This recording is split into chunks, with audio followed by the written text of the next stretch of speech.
CIA Trace ဆိုတာပါလေ CIA Trace ဆိုတာ Cyber လုံခြုံရေးရဲ့အခြေခံအကြဆုံးစီးမြင်သုံးချက်ဖြစ်တဲ့ Core Security Principles တွေဖြစ်ပါတယ် CIA ဆိုတဲ့အတူကောက်စကားလုံးတွေကကျွန်တော်စလုံးသုံးလုံးရဲ့ပထမဆုံးအခရာတွေကိုပေါက်ဆက်ထားတာပါအဲ့ဒါတွေကတော့ C ဆိုတာက confidentiality လျှို့ဝှက်မှု I ဆိုတာက integrity တိကျမှန်ကန်မှု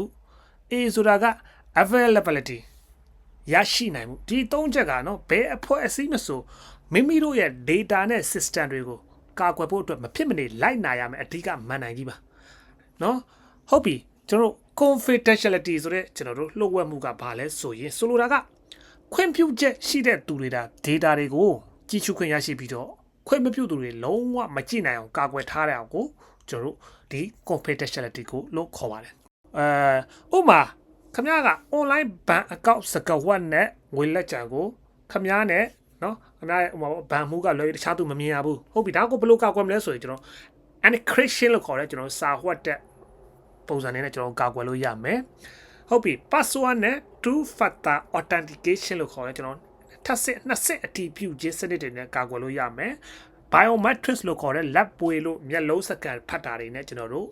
ကာကွယ်လို့ရမယ်နောက်တစ်ခုကျွန်တော်တို့ဘယ်သူကဘယ်အဆင့်မှာကြည့်ရမလဲဘယ်သူနော်ဘာအဆင့်နဲ့ကြည့်ရမယ်ဆိုတော့တတ်မှတ်ချက်ဖြစ်တဲ့ access control list နဲ့ကာကွယ်လို့ရမယ်ဟုတ်ပြီသူ့ကိုချင်းချောက်လာနိုင်တာတွေကကျွန်တော် hacking လို့ခေါ်တဲ့ကျွန်တော် hacker တွေပြီးရင် phishing တိုက်ခိုက်မှုတွေနဲ့ကျွန်တော် data breach data ပေါက်ကြားမှုတွေနဲ့ကျွန်တော်တို့ဒါချင်းချောက်လာနိုင်တယ်ဟုတ်ပြီနောက်တစ်ခုကကျွန်တော်တို့ integrity တိကျမှန်ကန်မှုဆိုလိုတာက data တွေကိုခွင့်ပြုချက်မရှိဘဲနဲ့ပြင်ဆင်တာတို့ဖျက်ဆီးတာတို့ထည့်သွင်းတာတွေကိုပြုလုပ်လို့မရဘူး data ဟာမူရင်းအတိုင်းစစ်မှန်ပြီးပြည့်စုံနေရမယ်ဆိုတာပါပဲဥပမာခမရကတငယ်ချင်းစီကိုမနှက်ဖြန်3နာရီမှာစုံမယ်လို့စာပို့လိုက်တယ်เนาะဒါကိုဟာကာကကြားဖြတ်ပြီးတော့မနှက်ဖြန်3နာရီကိုမနှက်ဖြန်9နာရီလို့ပြောင်းလိုက်မယ်ဆိုရင်သူ့ရဲ့ integrity ကပြတ်သွားပြီဟုတ်ပြီဒါကိုဘယ်လိုကောက်ွယ်မလဲဆိုရင်ကျွန်တော်တို့เนาะ data တွေရဲ့လက်ပွေရာ fingerprint ကိုယူပြီးတော့ကျွန်တော်တို့ပြောင်းလဲမှုရှိမရှိစစ်ဆေးမယ်နောက်တစ်ခု digital signature လို့ခေါ်တဲ့ digital လက်မှတ်တွေပေါ့နော်ဟုတ်ပြီပေးဖို့တဲ့သူကလက်မှတ်ထိုးထားတာမို့ဒါကိုပြောင်းလဲမခံရအောင်ကာကွယ်ရမယ်နောက်တစ်ခုကျွန်တော်ဟော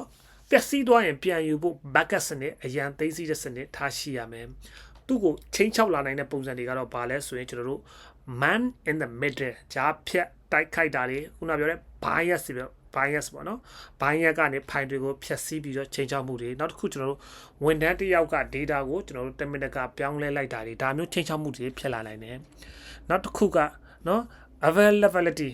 ရရှိနိုင်မှုဒါဟုတ်ပြီဒါကဆိုလိုတာကလိုအပ်ချိန်မှာခွင့်ပြုထားတဲ့သုံးစွဲသူတွေနဲ့ data သုံးစွဲသူတွေကနော်ကျွန်တော် data နဲ့ system တွေကိုအချိန်မီဝင်ရောက်အသုံးပြုနိုင်ရမယ်ဆိုတာပါပဲဟုတ်ပြီဥပမာနော်ခမရကညနေ6နာရီမှာ online ကနေပစ္စည်းတစ်ခုကိုဝယ်ခြင်းတယ်နော်ဒါပေမဲ့အဲ့ဒီအချိန်မှာဘဏ်ရဲ့ application ကနော် app က server ပိတ်ထားတယ် server down ဆိုပြီးတော့ဝင်မရရင်သူ့ရဲ့နော် availability ကပြတ်သွားတယ်ဒါကိုကျွန်တော်ဘယ်လိုကောက်ွယ်မလဲဆိုရင်ကျွန်တော်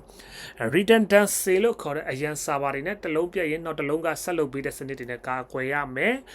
DDoS protection လို့ခေါ်တဲ့ DDoS ကာကွယ်ရေးเนาะကျွန်တော်တပြိုင်နဲ့တိုက်ခတ်ခံရတာကိုတားဆီးတဲ့ပုံစံတွေနဲ့ကာကွယ်ရမယ်နောက်တစ်ခုကျွန်တော်တို့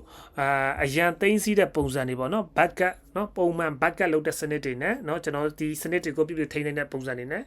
ကာကွယ်ရမယ်เนาะသူ့ကိုချင်းချောက်လာနိုင်တဲ့ပုံစံတွေကနော် DDoS attack ဒီပြီးလို့ရှိရင်ကျွန်တော် ransomware ကျွန်တော် data ကိုကျွန်တော် loss ချပြီးတော့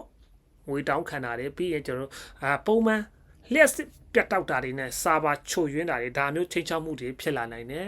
ဟုတ်ပြီကျွန်တော် CIA trick ကိုကျွန်တော်တို့ဥပမာအနေနဲ့မြင်သာအောင်ပြောရမယ်ဆိုရင်ဥပမာခမရမှာအရန်အရေးကြီးတဲ့စာရွက်တွေပါတဲ့တော့ခတ်ထားတဲ့အိတ်ကလေးတစ်လုံးရှိတယ်ဆိုတော့နော်ဟုတ်ပြီအဲ့မှာဆိုရင်ကျွန်တော် confidentiality ကဒီအိတ်ကိုခမားနဲ့ခမားတငယ်ချင်းပဲဖွင့်ခွင့်ရှိတယ်တခြားသူတွေဖွင့်လို့မရဘူးဆိုတဲ့လှို့ဝှက်မှုကိုပေးပါတယ်ဟုတ်ပြီ integrity ကနော်အဲ့ထက်ကစာရွက်တွေကိုဘယ်သူမှပြင်လို့ဖြတ်လို့ထည့်လို့မရဘူးမူရင်းအတိုင်းအတိအကျရှိနေရမယ်ဆိုတဲ့တိကျမှုကိုပေးပါတယ်နော်ဟုတ်ပြီနောက်ထပ်တစ်ခုက availability က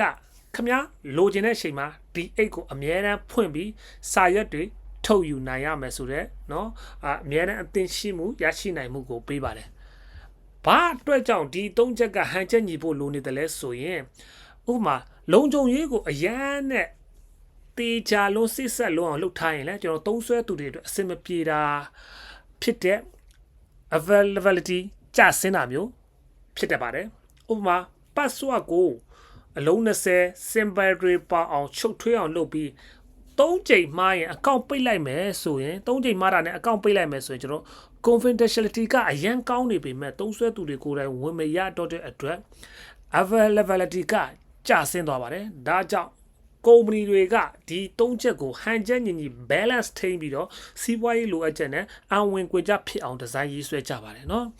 ဟုတ်ပြီကျွန်တော်တို့ confidentiality ကเนาะဒီ data တွေကိုဘယ်သူတွေကြည့်ခွင့်ရှိလဲဆိုရင်ကျွန်တော်ခွင့်မပြုသူတွေမမြင်ရအောင်เนาะလောက်ထားတဲ့ confidentiality ဟုတ်ပြီကျွန်တော် integrity ကဒီ data တွေကမူရင်းတိုင်းစစ်မှန်ရလားဆိုရင်ကျွန်တော်တို့ပြောင်းလဲမခံရဘူးမှန်ကန်နေတဲ့ဒါ integrity လုံးဝစစ်မှန်နေတယ်နောက်တစ်ခုကနော် availability ကဒီစနစ်ကိုလိုအပ်တဲ့အချိန်မှာသုံးလို့ရနေရလားဆိုရင်ဟုတ်ပြီဒါလိုအပ်တဲ့အချိန်တိုင်းသုံးလို့ရနေတယ်ဒါ availability နော်ဒါကြောင့် CIA trade ဟာနော် cyber လုံခြုံရေးအတွက်နော် ABC လိုပါပဲဘယ်လိုပြဿနာမျိုးကိုမဆိုပထမဆုံးဒီ၃ချက်တက်ကဘယ်တစ်ချက်ကိုထိခိုက်နေနိုင်လဲဆိုတာကျွန်တော်တို့ဥစွာခွဲခြားပြီးတော့နော်စဉ်းစားရမှာပါဖြစ်ပါတယ်ဟုတ်ပါပြီအားလုံးပဲကျေးဇူးတင်ပါတယ်